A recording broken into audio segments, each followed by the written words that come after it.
Hey guys, welcome back. I think we're up to episode 5, which is pretty crazy. Episode 5 of the VL build. We're just going to continue on with doing the engine bay. Alright guys, so I skipped a lot of it, basically because it would have been pretty boring. It would have been the exact same as what you saw before, except I started cutting out stuff. So cut that one out because remember it had the hole, and there was like some little supports, or I don't know. So that's just going to be sheeted flat, so it's dead flat. Not going to be too worried about ripples like that, or ones like that. That doesn't bother me. This, on the other hand, I was chasing rust. Yeah, they're not square, obviously, but there is a reason for that. And the reason is, my brother wants to cut it bigger to get rid of that rust and just to make it flat and stuff. That's because that's what he likes to do. So I just cut roughly in that area, so then when he comes around and cleans it up, he can just trim away that edge, trim that dead straight, trim that up there. So I'll just cut within the lines of what he wanted me to do, so he knows that, you know, he's got extra room to go. And likewise, so they're not perfect, they don't have to be, because he's still got to cut. Now he might end up cutting it back here or bringing the line down there and then actually filling in that whole spot there. So yeah, that's that done. And the dog won't shut up, typical. So I'll just keep sanding away actually. Leave that, so that's done. Got all the rust out, which I'm happy about. I'll just keep sanding. Alright guys, so got this side all nice and clean. Just about ready to hit it with epoxy. You can see the difference between, you know, with 80 metal, hit it with 80 grit. Cleaned up with 180. Yeah, we'll be smacking some epoxy down in a minute. Just gonna wait till my hands dry off because they're covered in fucking sweat from the gloves. So I'll clean them, clean my hands, tape up the firewall. I'm gonna do that rail a bit later. Just do it in sections, it's easier for me. That means I don't have to go all the way under there. You know, mask up the K-frame as of yet, or any of that shit. So yeah, that's just what we're going to do right now, is just mask off the rail, mask off the radio support and the headlight bucket, and then the firewall. Alrighty, so I've just done a quick mask up like that. Just going to do the rail. And the reason I've done that is because I'm not worried about overspray. I mean, that's all got to come off anyway. But the main reason is just so there's not more material down there to take off, because that's going to be a lot of hand rubbing in there.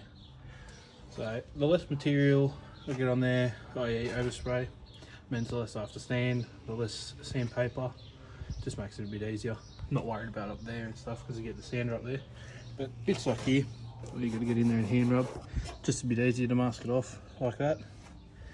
Just going to flick in that bit there, just because that's bare metal, and we're almost ready to go. Yeah, it looks rough. I don't really give a fuck. As I said, it's all got to come off. So yeah.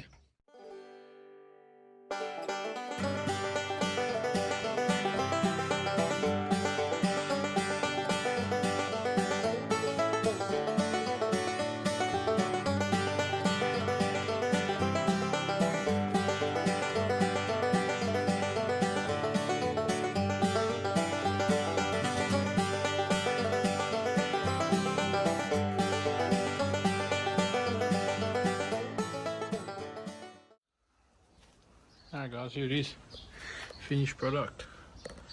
Just epoxied, nice and sealed off. No more bare metal on this side at least.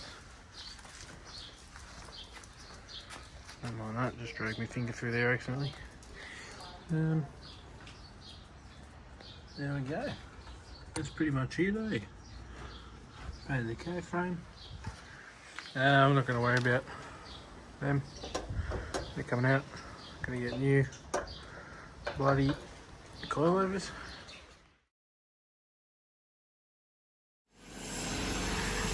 Perfect Saturday. Beautiful weather. We're doing painting some Simmons. Simmons Saturday, mate. What beautiful. What colour are we painting? Just going back gloss black. And these are for that thing down there. Just tidy it up. On the party car. The party car. Hopefully there'll be more features of that ute over there for power crews and maybe some burnout comps. See how well I can fail in the burnout comp? For everyone who doesn't know, that's my brother Ollie. He'll be doing the series himself on this thing. This is my old car. I didn't want to finish it, so I thought, you do some work for me, some panel beating, and we'll do a barter, and he can have this. Because I did not want to sell it. It wasn't going anywhere, and I thought, might as well give it to my brother, who can then give to his daughter. Quick little walk around. It's come out in the original brown, but it was re-trimmed by Bitch and Stitching Customs, I think. I started this thing when I was a first year apprentice. And I was work experience. And it was work experience. Gave up pretty quickly. It was originally white, but if anyone in Canberra and Queanbeyan remembers the hailstorm in 2016, it was a bad one. So, hey doggo, just getting some work. Don't know what engine combo to go yet. Also, if you've ever owned a VN Commodore or a VP, don't trust the fucking bonnet hinges. You probably saw the hat just there. Maybe an 871 down there. Maybe, might be another party package. So yeah, that'll be soon. If you saw my Instagram posts, that's that car sitting in the driveway. VN Calais, 5 litre. Looks a bit dodgy at the moment. Look at that dirty thing. Yeah, a bit dodgy at the moment, but maybe in a couple months we'll start on this. Alright guys, back to the veal. Same engine bay. Can get that done because I was doing the wheels. Don't mind me here, it just looks a bit messy. But what I've acquired is some nice bloody custom made rod shop headers for the LS. We'll see how they go. Some people say they don't fit. Some people say they do. 50-50 really. We'll see how we go. I don't reckon there should be too much of a problem. Especially because I reckon if I find a manual power steering rack within the time frame I've got, I'll run a manual power steering rack. If not, I'll just run the power steering rack, the normal, what do you call it, I don't know, auto power steering rack I guess. And yeah, I can't get over that, it looks so good. Just looks good, seeing a bit of change. But yeah, I mean, see what we can do here. They're pretty big down the bottom there. So we might have to, down around here, massage it a bit. I know you've got to move those fuel lines to the other side of the chassis rail. I'm not too fussed about that because I'll be doing custom ones anyway. So yeah, that's just a little update on bits and pieces I get. Alright guys, so big jump between just doing that side and painting it to getting that side done and the front apron. The reason I did that is because you probably don't want to see that again. So yeah, we just started, well I just started doing it without filming it, just to get it done, and also started on the front. So Here's what it is. Let me know if you want to see more of the bore and stuff, or you probably don't want it, so that's why I left it out. But we'll just keep going. Yeah, good valve. They're the CPC. If we just zoom in there, that's their brand. Bloody beautiful. Alright, yeah, so that's done.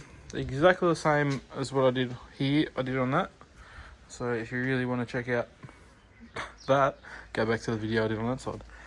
I was going to do the back first, but I thought, I might as well do here. It's closer. I'm lazy, it's me. I always change my mind. You're probably used to that by now. So, just getting ready to do the same thing again, getting it all in epoxy, taking off all the paint.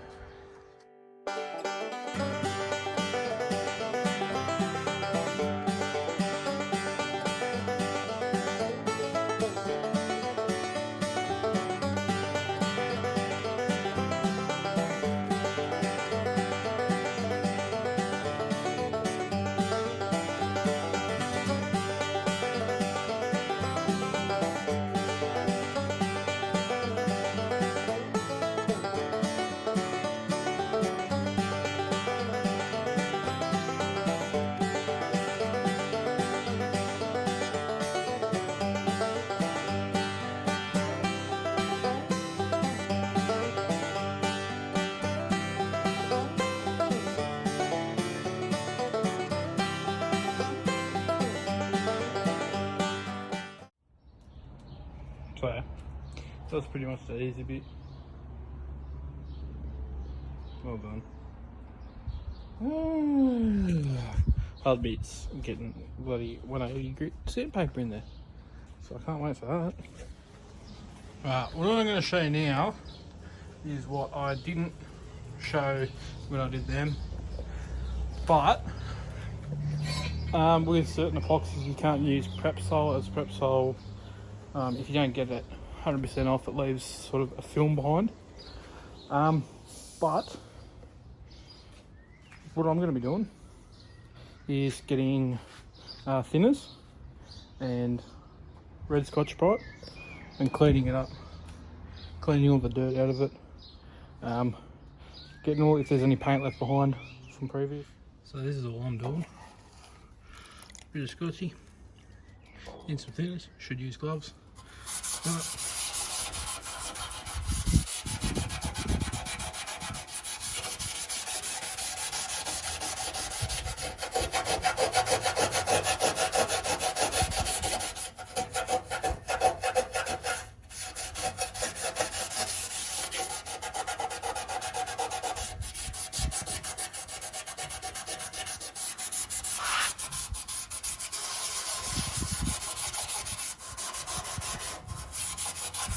That was a clean piece. In that water, sorry, in that thinness. And you can see the stuff that's left behind it is picked up out of the metal. But looking pretty clean. Then just go around with a rag and some more thinners, clean rag, and just wipe it off. I didn't film it because you guys saw me paint that side. That's probably enough. You don't want to see the same thing over and over again. But when it comes to painting the actual car, that'll be a different story. I reckon it's alright. Sorry guys, I'm just doing editing now. I had to cut that video short because YouTube wouldn't let me upload for more than 15 minutes. So that's where we're going to end it. So thanks guys.